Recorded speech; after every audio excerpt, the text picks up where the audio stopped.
fans, it's Joe from Boro Fan TV, and this is the preview for the upcoming game on Tuesday the 1st of March with a 7:55pm kick-off as the Boro take on Tottenham Hotspur in the 5th round of the Emirates FA Cup at the Riverside Stadium. Well, it's another one of those big Riverside nights coming up, Boro fans, and it's going to be one of them, a sold-out Riverside. It's becoming a fortress for us recently. Hopefully we can do another upset like we did in the Cup. Obviously, got past Man United in the last round, and hopefully, we can cause another upset, this time around. But, there's a couple of man's that are focused on the league, which I'm going to get to now. And I think probably said the less said about Saturday, the better, Boro fans, but I have to go on about it. The 3-2 defeat at Oakwell at the hands of Barnsley. I mean, I should have mentioned in the preview video, we don't have a good record against Barnsley at Oakwell at all. And it showed right from the very first half where Barnsley pretty much got going. They took the lead through Matt Sanderson, with a bullet header past Joe Lumley to make it 1-0. And then they got the second, I think it was about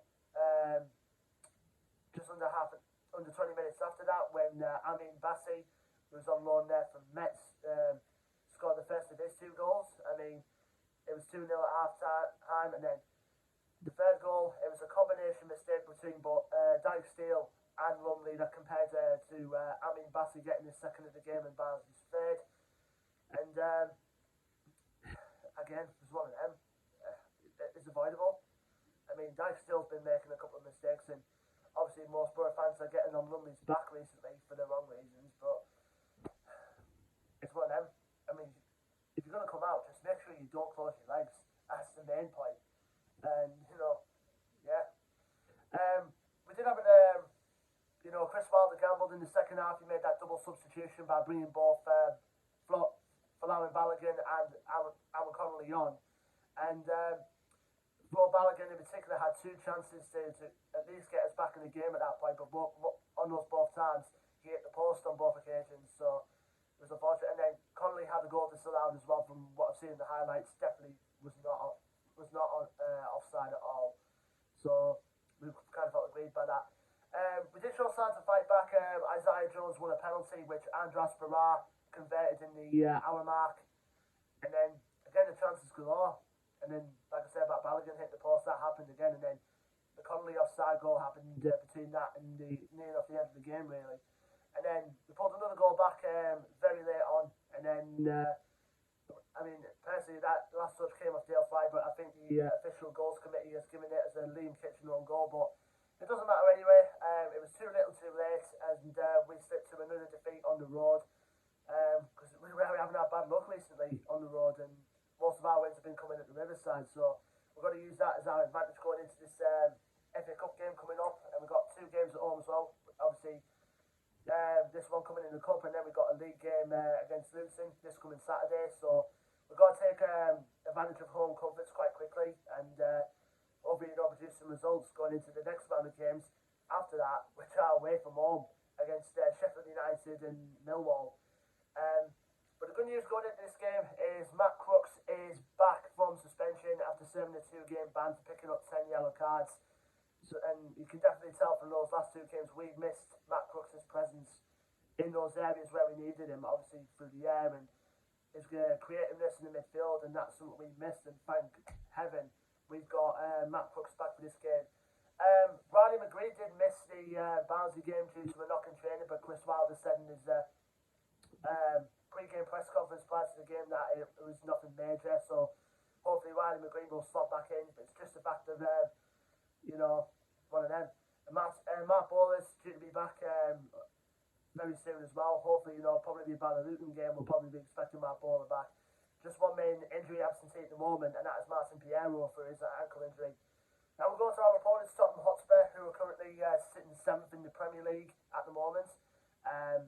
They recently rejuvenised as well under Antonio Conte after having a barren run at the start of the season under Nuno Espirito Santo. And since Antonio Conte took the reins, it's been a bit up and down. I mean, I know they had a down patch recently, but their recent result in the Premier League, they beat Leeds United by 4 goals to 0, and any team that beat Leeds by that margin of scoreline deserves some credit, you know what I mean?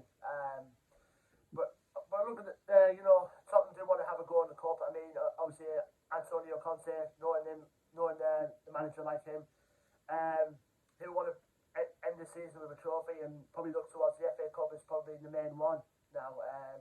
Obviously, because I can't challenge anything at the moment, as they're 7th in the Premier League and out of the rest of the competitions they're currently in. So they look at the FA Cup as like their main priority now this season. I mean, most people will know what players to watch out for in terms of Tottenham Hotspur. Harry Kane is up there at the top of the list, no doubt. He's going to be one of the key players to watch, and obviously, you know, Dale Fry will have to give him the alright mate situation, you know what I mean. Heung-min Son as well is another one, and the recently acquisition of Dejan Kulusevski, who's there from Juventus, who's been in terrific form since he joined Spurs back in January. You know, Pierre-Emile Højbjerg as well is another one who's creativeness and midfield work has been phenomenal for Spurs, and they'll probably go with Hugo Lloris in goal as well, a well-established veteran goalkeeper. But like I say, our record against Spurs over recently, when I looked on FotMob, has not been great. You know, I mean, only 1 draw and 4 Tottenham wins, or 3 Tottenham wins rather. Shows the signs that we haven't beaten Tottenham for at least a good few years now in a competitive game. Remember the last time we played them was obviously we took them to a replay after we drew 1-1 with them at the Riverside in the same competition a couple of years ago. Remember Ashley Fletcher putting the Boro in front before Spurs equalised about 10 minutes later. And then we took them to a replay at the Tottenham Hotspur Stadium, and we got beat 2-1. I think I remember George Saville grabbed a late goal for the Boro, but it wasn't enough then to get us past Spurs in that round of the FA Cup. But it's a different ball game now. We're at home, and obviously it'll have to be played at home as well because there's no replays in the FA Cup this season. So again, Boro fans, it's a big Riverside night. You know, should be a great atmosphere. A sold out Riverside as well. I think Tottenham are just bringing just over 3,500 down at the Riverside, so it should make for a decent atmosphere. And, you know, just enjoy the occasion. I mean, we can focus on the league straight after that, but you've got to enjoy the big occasion on the big Riverside nights, and that's what we've got to do in this game on Tuesday. Let me know your thoughts and predictions in the comment section below, Boro fans. Don't forget to like, share, and subscribe. Our social media links will be in the description below. And until then, Boro fans, I've been Joe from Boro Fan TV. And I will see you on the next preview video, which will be for the game on Saturday, the 5th of March, as the Boro find themselves back at home as we switch our attention back to the league as we welcome Luton Town to the Riverside. Until then, take care, stay safe, and up the Boro.